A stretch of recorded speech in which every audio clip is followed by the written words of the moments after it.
Hi friends, so I'm just going to finish with the AC RMS values and solve a few basic problems.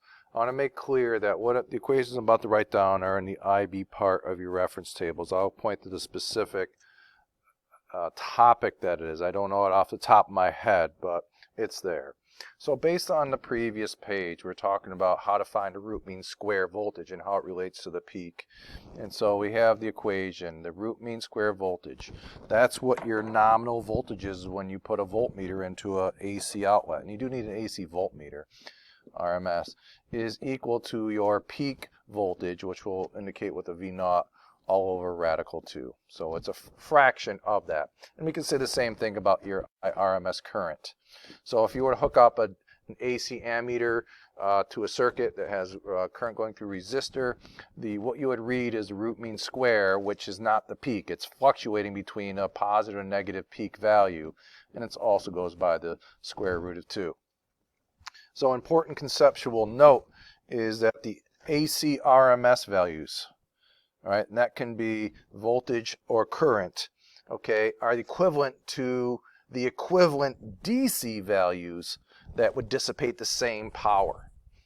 So this is not just some mathematical trick or convenience, that if we had a DC circuit and we drew a certain amount of power from that DC circuit from a certain voltage, the equivalent would be the RMS of that. So in a simple problem, let's say we go to Europe, and in the UK specifically, and the mains, as they call it in Europe, the outlet is 220 volts. That's an RMS value. Okay, that's what you're getting on average. So what would be the peak? Well, it's just pretty straightforward. Our peak, which is V naught, is simply equal to our VRMS times radical 2. So it's going to be greater. You do the math. I'll do the math for you.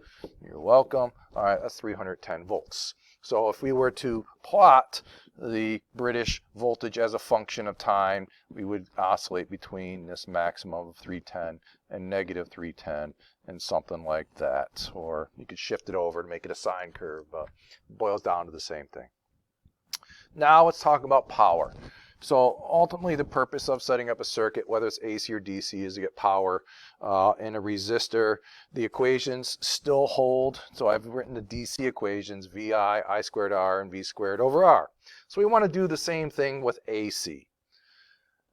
So the power consumption doesn't depend on the peak voltage.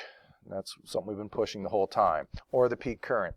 It depends on, of course, the RMS values, since they are the average. So if we want to write the AC equation, so I'm not going to put a AC for the subscript, but you want to know that. That's really the DC equivalent, but we want the RMS times the IRMS. So we can then do that in terms of the peak voltage. Actually, we're not going to. We'll do it in another problem. But now, if we got a resistance in there, resistance is resistance. It doesn't really change with AC or DC. So this could then become V squared RMS all over R, or I RMS squared times R. Okay?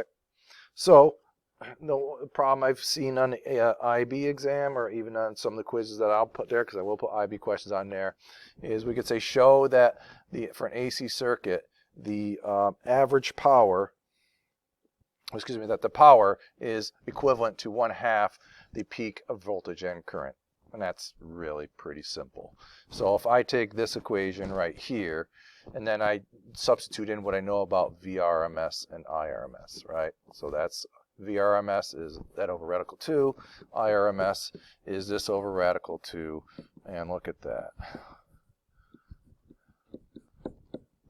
Okay, so nothing really difficult mathematically, just not obvious conceptually.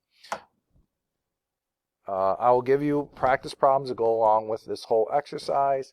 The main thing, if we were to sum up both tutorials, is that with AC, you're getting a fluctuating voltage, and correspondingly, I don't think I pointed this out, if you look at current usually is out of phase with this by a quarter of a wavelength. So if I'm starting up here, then at a quarter, I'm going to be at a minimum current. So it might look like that. It would trail that, but I don't think that really comes up much.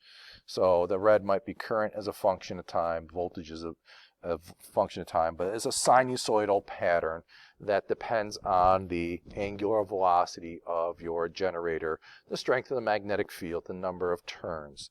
And then if we've got a fluctuating voltage and or current, then we want to get an average value. That's where the whole RMS business comes into play.